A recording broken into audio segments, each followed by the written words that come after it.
Ya, kita berjumpa. Saya Hudiarto, dosen dari Sistem Informasi. Akan saya jelaskan mengenai bagaimana enterprise architecture itu secara global, secara menyeluruh. Materi ini diambil dari chapter 1 buku Enterprise Architecture karangan Scott Bernard. Karena meliputi seluruh isi dari buku, maka agak lama saya harus menjelaskannya. Baik,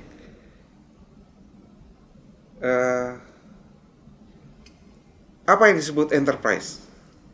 Enterprise adalah organisasi yang didefinisikan mempunyai goals seperti pada umumnya, punya bisnis proses, dan juga punya sumber daya.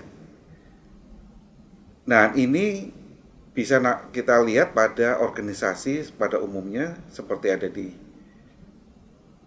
publik, juga organisasi yang bersifat swasta, atau juga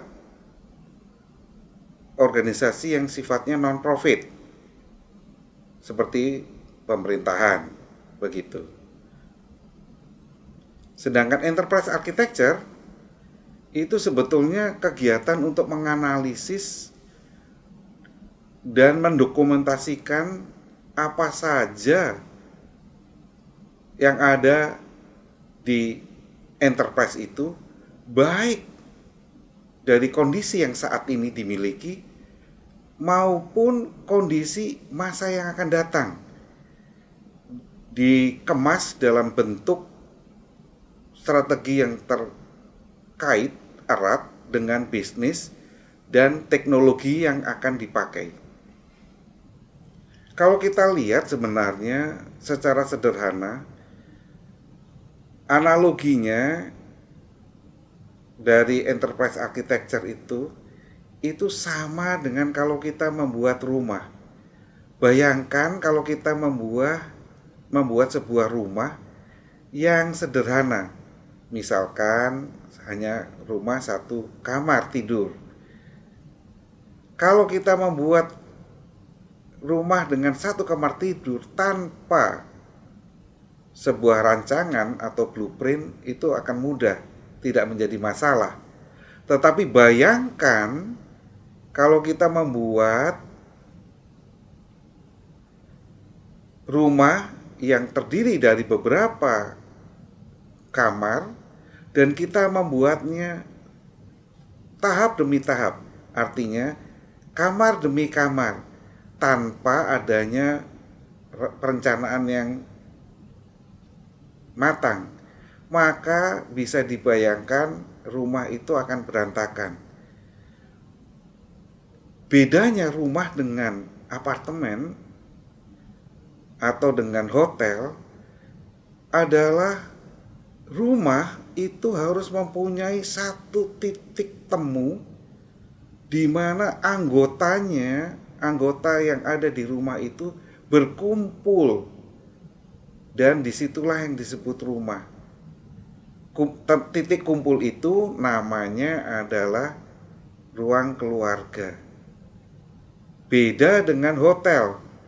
Hotel adalah sebuah lorong di mana kiri kanannya adalah kamar-kamar. Antara kamar dengan kamar itu tidak ada satu titik kumpul sama sekali.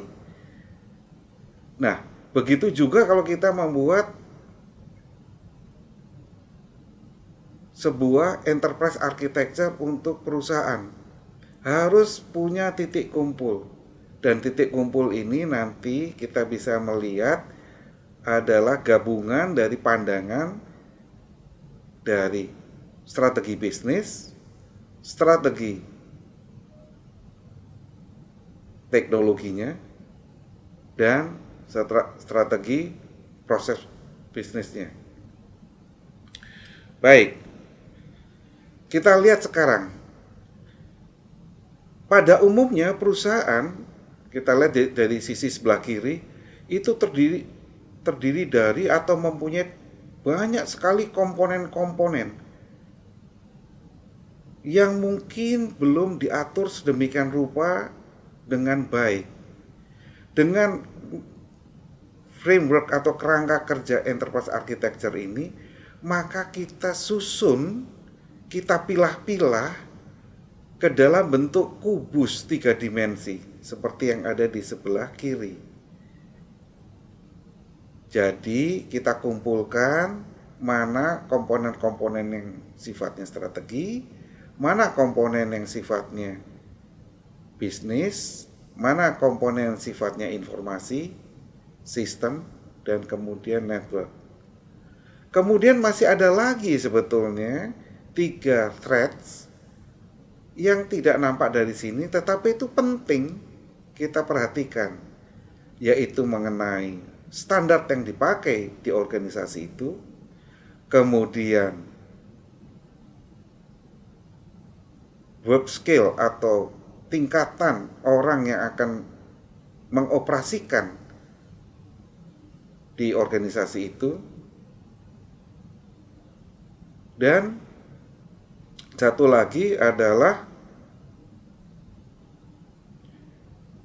kita juga perlu memperhatikan 3 threads lainnya yang harus ada di dalam enterprise architecture ini. Satu adalah sumber daya manusianya atau work skill yang akan mengoperasikan proses bisnisnya. Kemudian standar-standar operasional yang akan dipakai. Dan yang ketiga adalah masalah security.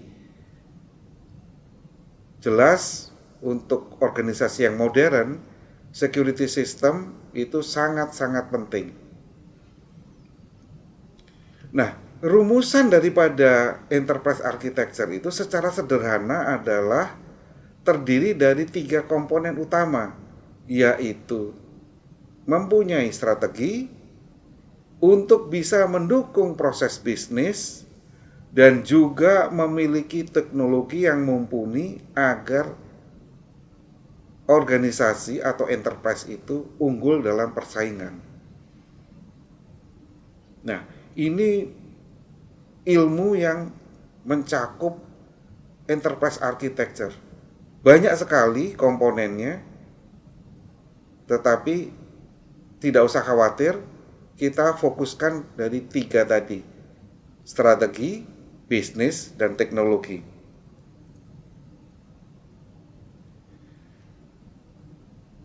Kita lihat diagram ini. Enterprise architecture itu ada strategic level, business level, dan technology level. Masing-masing level tadi berisi konsep-konsep yang sifatnya sudah harus dimiliki oleh organisasi modern. Tidak semua perusahaan atau organisasi di Indonesia yang memilikinya.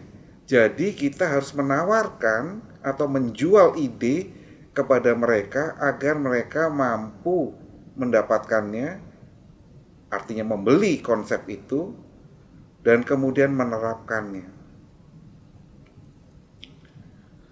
Karena itu, pendekatan enterprise architecture, di mana di tengahnya itu adalah kerangka kerja, itu harus meliputi banyak aspek, yaitu terkait dengan metodologi yang mumpuni, didukung oleh artefak atau dokumen-dokumen yang seyogianya harus ada, memiliki standar-standar nasional maupun internasional, dan untuk mendukung proses bisnis harus melakukan dengan best practices yang ada di dunia ini. Nah, lanjutannya, detail dari gambar itu Anda bisa melihat dari penjelasan di slide tersebut.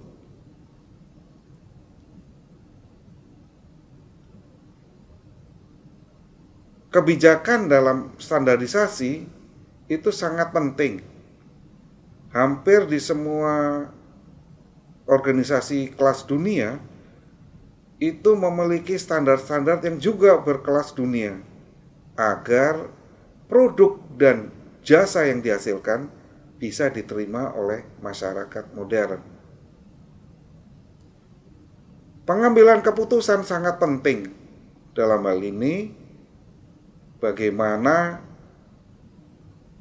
sistem dan teknologi informasi mampu memberikan data dan informasi yang cukup bagi pimpinan untuk pengambilan keputusan.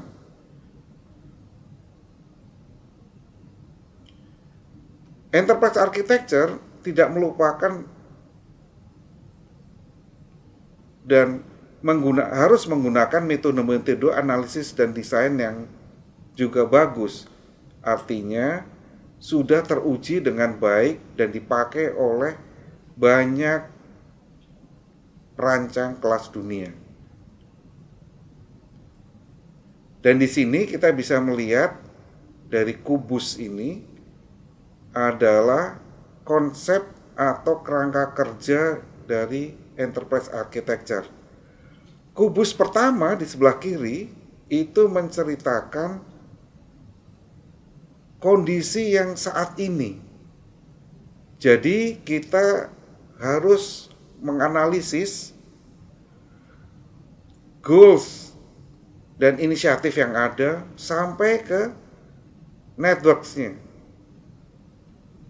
yang ada di bagian komponen tadi.